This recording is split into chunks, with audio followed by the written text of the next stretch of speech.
और पुलिस तो हमारे लिए जान देती है, हम उनकी वजह से सेफ है। Army is so great. और खड़े होना तन के, अगर इतना तन के बॉर्डर पे खड़े हो जाते तो पहलगाम में मर नहीं रहे होते। पीछे चूतिया दिख रहा है, ये लोग लाठी करते।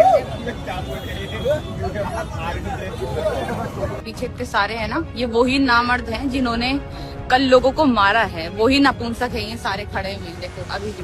नमस्कार दोस्तों, आज मैं ये वीडियो किसी राजनीतिक पार्टी के लिए नहीं बना रहा, ना ही किसी विचारधारा के समर्थन या विरोध। मैं ये वीडियो बना रहा हूं उस वर्दी के सम्मान के लिए जो हर मौसम में, हर खतरे के बीच हमारी सुरक्षा के लिए खड़ी रहती है। और मैं शुरुआत में ही एक बात बिल्कुल साफ कर देना चाहता हूं, हम किसी भी शांतिपूर्ण और लोकतांत्रिक विरोध प्रदर्शन के खिलाफ नहीं। भारत का संविधान जो है वो हर नागरिक को अपनी बात रखने का अधिकार देता है। अगर किसी को सरकार से शिकायत है, किसी नीति से असहमति है या किसी मुद्दे पर न्याय चाहिए, तो उसे अपनी आवाज उठाने का पूरा अधिकार है और पुरजोर तरीके से अधिकार है। लेकिन क्या विरोध का मतलब यह है कि ड्यूटी पर खड़े सीआरपीएफ के जवानों को गालियां दी जाए? क्या विरोध का मतलब यह है कि भारतीय सेना का अपमान किया जाए? क्या विरोध का मतलब यह है कि उस इंसान को निशाना बनाया जाए जो सिर्फ अपना कर्तव्य निभा रहा है? मैंने सोशल मीडिया पर कुछ ऐसे वीडियोस देखे जिनमें प्रदर्शन के दौरान सुरक्षा बलों के जवानों के साथ तीखी बहस और अभद्र भाषा का इस्तेमाल होता दिखाई देता है।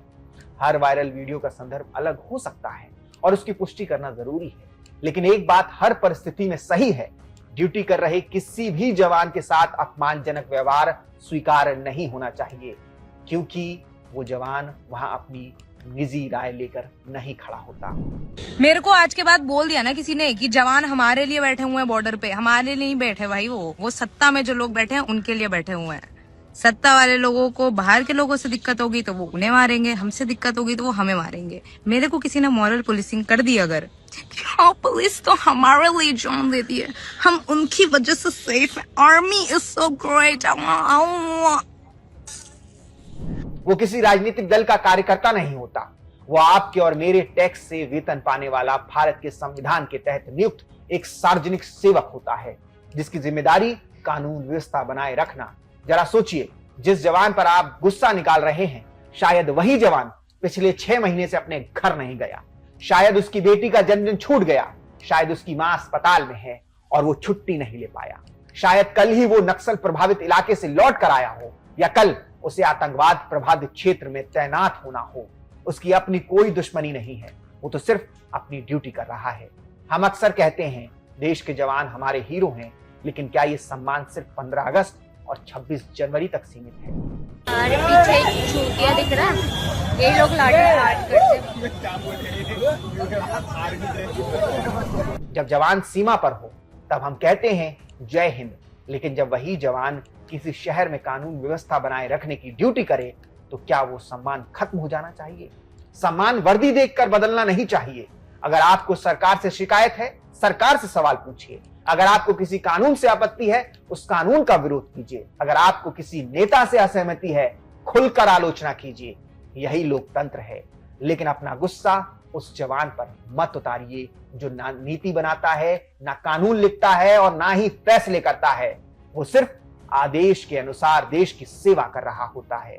और एक बात, भारतीय सेना हो, सीआरपीएफ हो, बीएसएफ हो, आईटीबीपी हो, सीआईएसएफ हो या कोई भी सुरक्षा बल हो, इन संस्थानों में काम करने वाले लोग भी इसी समाज से आते हैं। वो किसी दूसरे ग्रह से नहीं आए, वो भी किसी माँ के बेटे हैं, किसी पत्नी के पति हैं, किसी बच्चे के पिता है। उनकी भी भावनाएं हैं। गाली उन्हें भी उतनी ही चोट पहुंचाती है जितनी किसी और इंसान को। और खड़े होना तन के, अगर इतना तन के बॉर्डर पे खड़े हो जाते तो पहलगाम में मर नहीं रहे होते। आप ये लोग देख रहे हो मेरे पीछे इतने सारे हैं ना, ये वही नामर्द हैं जिन्होंने कल लोगों को मारा है, वही नपुंसक है। ये सारे खड़े हुए हैं, देखो अभी भी। और ये सिर्फ मारने के लिए ही खड़े हुए हैं लोगों को, एक भी इनमें से बचाने वाला है नहीं, एक भी बचाने वाला मिलेगा नहीं। सारे के सारे अभी भी ये वही नापुंसक हैं जिन्होंने कल बच्चों को लाठियों से मारा है। ये सब देखो, ये सब जो बैठे हुए हैं, सब वही है। इन्होंने बच्चों को लाठियों से मारा है, डंडों से मारा है। इतनी बुरी हालत कर दी है इन नपुंसकों ने, इन हरामजादों ने।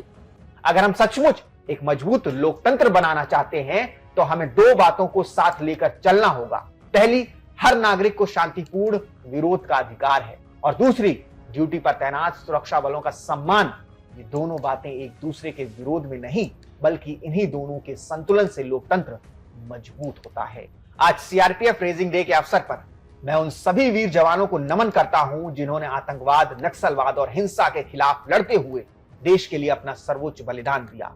और मैं देश के हर नागरिक से बस एक अपील करना चाहता हूं, विचार अलग रखिए, सरकार से सवाल पूछिए, लोकतांत्रिक विरोध कीजिए, लेकिन भारत की वर्दी का सम्मान भी कीजिए, क्योंकि जिस दिन हम ड्यूटी कर रहे जवान और राजनीतिक बहस के बीच का फर्क भूल जाएंगे, उस दिन हम सिर्फ एक जवान का नहीं बल्कि लोकतंत्र की गरिमा का भी नुकसान करेंगे। जय हिंद, जय भारत।